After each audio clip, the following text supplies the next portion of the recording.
इसकी मरम्मत पर 200 रुपये व्यय किए, फिर इसको 1680 में बेच दी, उसका प्रतिशत लाभ अथवा हानि है। Amit bought a table for rupees 1200 and spent rupees 200 on its repair. He sold it for rupees 1680. His profit or loss percent is। समझो आप, एक चेयर खरीदता है अमित कितने सौ रुपए में, 1200 रुपए में, यानी क्रय मूल्य क्या हो गया मुझे बताओ तो बच्चों। क्रय मूल्य यानी कि कॉस्ट प्राइस, क्रय मूल्य कितना हो गया, ये हो गया 1200 रुपए। क्रय मूल्य आपको समझ में आ गई बात कि 1200 रुपए है, जी हाँ बिल्कुल सही बात है। उसके बाद देखो क्या कहता है कि 200 रुपए उसने व्यय किए मरम्मत पर, यानी उसने 200 रुपए और खर्च कर दिए, यानी 200 रुपए उसने और खर्च कर दिए। तो उसका कुल खर्च कितना हुआ बताओ मेरे भाई, कुल खर्च हुआ ये हुआ 1400 रुपए। उसने बेचा कितने में, 1680 रुपए में। 1400 रुपए उसको कुल खर्च पड़ा था, उसने बेचा 1680 रुपए में। बोलो हाँ, 1680 रुपए में बेच दिया, तो कितना ज्यादा उसको लाभ हुआ बताओ तो। 1680 रुपए में बेचा, 1400 में खरीदा था, यानी कि 280 का उसको लाभ हुआ है कि नहीं, 280 का उसको लाभ हुआ, क्योंकि अगर आप 1400 में 280 जोड़ोगे तो 1680 आ जाएगा। ठीक बात है। अब कितना परसेंट लाभ हुआ, सबसे पहली बात तो ये जानो कि इसको लाभ हुआ है, हानि नहीं हुई है। तो ऑप्शन कौन सा आप रिजेक्ट कर सकते हो, सी ऑप्शन जो है वो आप रिजेक्ट कर सकते हो, क्योंकि इसमें हानि यानी कि लॉस दिया हुआ है, तो सी ऑप्शन तो होगा ही नहीं। ये जो ट्रिक लगाया हुआ है ये किसी बच्चे ने लगाया है, किसी बच्चे का क्वेश्चन पेपर है, तो इस पर आप ध्यान मत देना, जो मैं समझाऊंगा उसको समझना ध्यान से। तो समझो अभी 280 रुपए का लाभ हुआ है, कितने रुपए में, 1400 रुपए में। आप ध्यान रखना 1200 आपको नहीं लेना है, क्योंकि 1200 उसका क्रय मूल्य तो था, बात सही है, लेकिन उसने 200 रुपये और भी तो खर्च किए, तो कुल खर्च जो है वो 1400 रुपये था। तो 280 बटे 1400, 280 अपॉन 1400 इन 200 कर देंगे। क्यों कर रहे हैं, परसेंट निकालने के लिए। आप जानते हो ये सब, चालाक बच्चे हो। तो ये 20 से 20 कैंसिल आउट, 14 दूना 28, यानी 20%। 20% क्या हुआ, उसको लाभ हुआ। ऑप्शन कौन सा है, डी ऑप्शन सही है। आसान आसान क्वेश्चन आए थे। अगला क्वेश्चन देखते हैं, ये रहा नेक्स्ट क्वेश्चन। देखो ये बड़ा ही आसान क्वेश्चन है, ऐसे क्वेश्चन की प्रैक्टिस मैंने आपको बहुत कराई थी। क्या है इसमें, देखो 0.01 से मल्टीप्लाई करना है।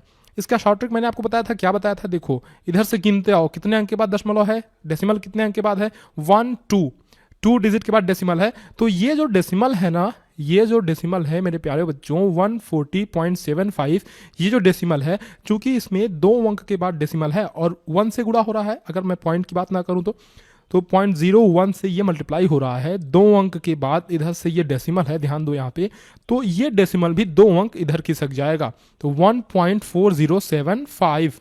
आंसर कौन सा है, C option is the correct option. कौन सा, C option is correct option. आगे चलें, अगला सवाल देखो। अगला सवाल ये रहा, देखना जरा, ये रहा अगला सवाल। ये देखो, ये नंबर्स पर ध्यान मत देना, क्योंकि आपके सेट में हो सकता है कुछ अलग नंबर हो और इस सेट में कुछ अलग नंबर है। क्योंकि क्वेश्चन सारे सेम है, तो क्वेश्चन वाइज आप अपने आंसर चेक करना, या फिर अगर आप प्रैक्टिस के लिए इस वीडियो को देख रहे हो अगले साल के लिए, तो आप देखते रहो, कोई दिक्कत नहीं है, आराम से। ठीक है, अगला क्वेश्चन देखो। पक्षियों के एक झुंड के 1/4 पक्षी नदी के किनारे पर हैं तथा झुंड के 1/5 भाग के पक्षी अपने घोंसले में हैं। बाकी बचे 22 पक्षी भोजन की तलाश में घूम रहे हैं। घोंसले में कितने पक्षी हैं। देखो इस क्वेश्चन को पहले आप इंग्लिश में पढ़ लो। 1/4 of birds of a flock are at river bank and 1/5 of that flock are in their nest. Remaining 22 birds are wandering in search of food. What is the number of birds which are in their nest. समझो क्या कह रहा है, पक्षियों का एक झुंड है, एक ग्रुप है, उसमें से क्या है 1/4 भाग जो है पक्षियों का, वो झुंड 1/4 भाग जो है वो नदी के किनारे है। कोई नदी है, 1/4 भाग नदी के किनारे हैं। तो सबसे पहले तो आप इस क्वेश्चन में ये मान लो कि कुल जो पक्षी थे, कुल जो बर्ड्स थी वो कितनी थी, एक्स मान लो आप, एक्स कुल बर्ड्स थी। 1/4 जो है नदी के किनारे है, यानी 1/4 को आप कैसे लिखोगे, x/4। ये कहाँ है, ये मेरे भाई ये है नदी के किनारे। कहाँ है, ये नदी के किनारे है। ठीक है, इतनी बात क्लियर है, बोलो हाँ, यस नो।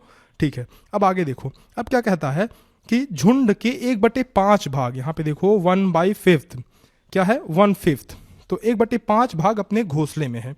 तो मैं क्या करूंगा, 1/5 भाग को आप कैसे लिखोगे, x/5, right. Are you with me, yes no बोलो। ठीक है, आगे चलते हैं। तो x/5 ये कहाँ है, ये घोंसले में है। कहाँ है, अपने नेस्ट में आराम कर रहे हैं। ठीक है, तो ये दोनों तो हमें पता है। अब आगे देखो, आगे क्या कहता है कि बाकी बचे 22 पक्षी भोजन की तलाश में घूम रहे हैं। तो हमें क्या करना है, हमने क्या मान रखा था, हमने पहले माना था कि मान लो कुल पक्षी, कुल बर्ड जो है वो है x। तो x में से इतने के बारे में तो हमको पता है, तो हम क्या करेंगे ना, x टोटल थे, टोटल में से हम घटा देंगे, किसको घटाएंगे बताओ आप, क्या आपको पता है, टोटल में से हम घटा देंगे इन दोनों के योग को, यानी x/4 plus x/5, x/4 plus x/5 इसको घटा देंगे हम, तो क्या होगा ये बताओ। तो ये इसका एलसीएम निकालोगे तो 5x minus 4x upon 20, am I right, 20 है ना।